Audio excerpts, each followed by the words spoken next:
I've always wanted to be part of a community, and so when I moved up here in October, I wanted to be able to give back to the community somehow.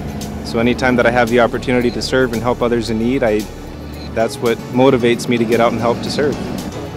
It's just something I enjoy doing. It's a great brotherhood, not only in our township, but you get to meet a lot of people, and fortunately in different ways too. You get to meet them at your fire scenes and training, and then sadly you get to see them in tragedies.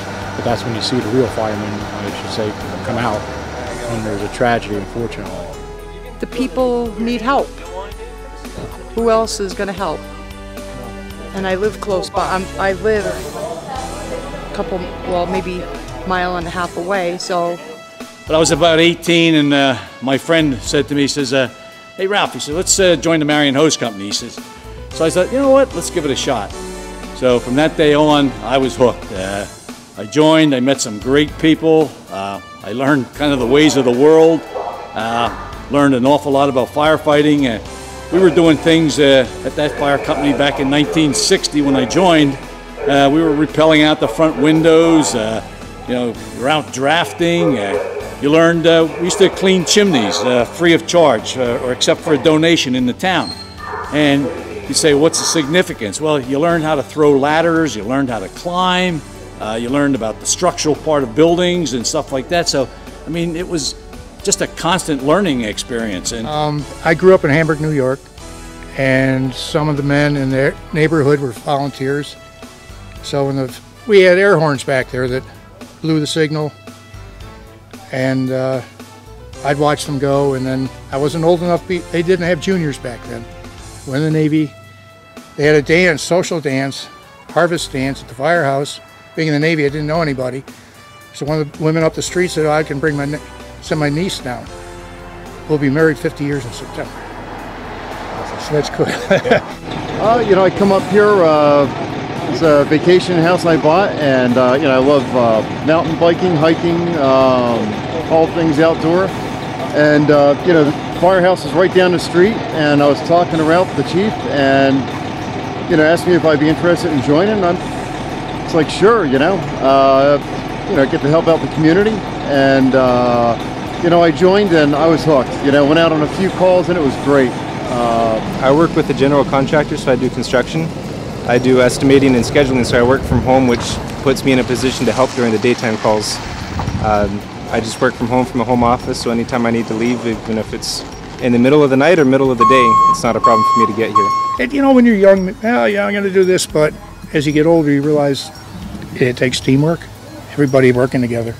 One of the challenges we have, because we're in a resort area, a majority of our calls in the year are people that are vacationing here, whether they have a weekend home or a summer home or a winter home or just vacation. A lot of them don't know the area.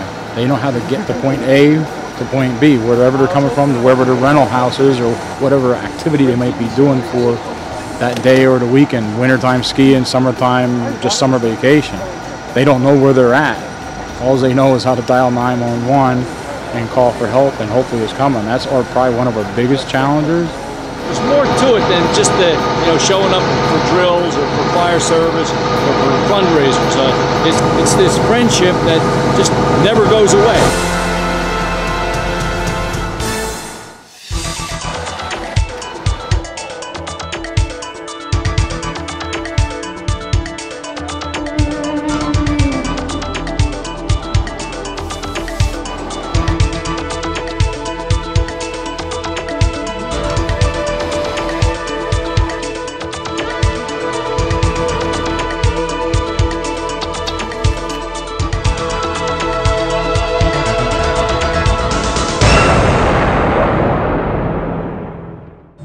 Request from Kidder Township was a poignant one because there's a statewide shortage of emergency responders. It's not just in Kidder Township, it affects all of our communities across the state and across Carbon County. So this was a good project to us to fund so that this video could hopefully help recruit other emergency responders to participate in their local fire company's efforts as well. We don't only need volunteers for the fire service. In our company, we need the volunteers to help do functions in order to pay the light bill, to pay the oil bill, to pay the heat bill, and run the fire department. we get some tax money that pays for the fire equipment, but to keep the building operational, we need to do fund drives. You need the fire police, you need the ladies that help the legs, auxiliaries, or just members that don't want to do that. They can help come out and cook or clean up or, you know, take care of other things. Yeah, it is. It's a community you don't have thing. to fight fires to be supportive of the fire company. Yeah. Food drive here on Labor Day weekend, that all goes towards fire prevention for the children in Penn Kidder School. That's what our fund drive goes for, strictly for the boot drive and for Penn Kidder kids is what we use the money to purchase our supplies for fire prevention. This day and age, and again, there are very few fire companies have a staff that's big enough to take care of everything with the declining enrollment.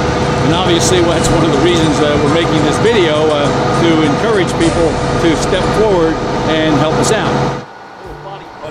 Our community needs first responders. Everybody wants to know that, God forbid, the worst happens when they pick up the phone and call 911, people are going to come to their aid. And unfortunately, these types of services are very expensive, and it's very important for us to recruit new generations, next generation of participants and leaders to step up and help fill this vital community need. And that's why the Community Foundation is proud to support this project.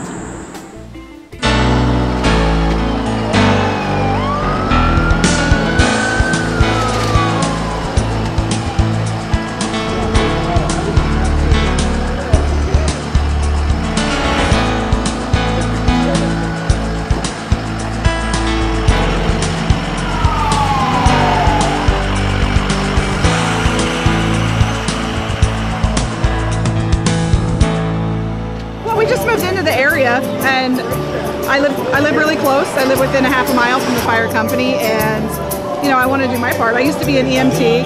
Can't do it anymore. I have 3 kids and I'm busy. But you know, I mean, on the weekends when I'm free, I want to give my time. The food drive here on Labor Day weekend, that all goes towards fire prevention for the children in Penn Kidder School. That's what our fund drive goes for, strictly for the boot drive. And for Penn Kidder kids is what we use the money to purchase our supplies for fire prevention. My mom is fire police here. My older brother started here when he was 16 and he's still here. And one of my other brothers is at Penn Forest Station 2.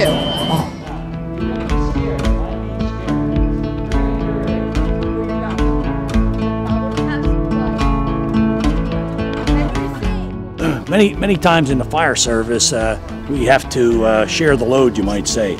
We call it mutual aid. And years ago, it was not as common as it is today.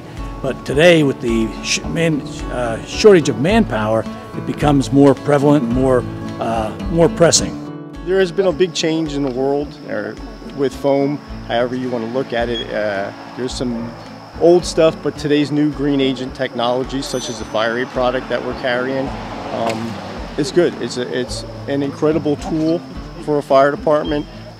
Increasing manpower. I mean, we have decreasing manpower in the volunteer services. So here, with these abilities with the foam to have quicker knockdowns, to increase my water's capability, especially up in these areas here where you're running tender task force to get water to the scene, I'm having a quicker, opportunity to take a fire away and preventing it from getting large scale. The use of the technology expands here. It's not only quote, a fun thing for the guys to be able to sit back and watch what they were experiencing, but it's also a teaching tool and a critiquing tool that we can use. In other words, what did we do good, and perhaps what did we do that could be improved?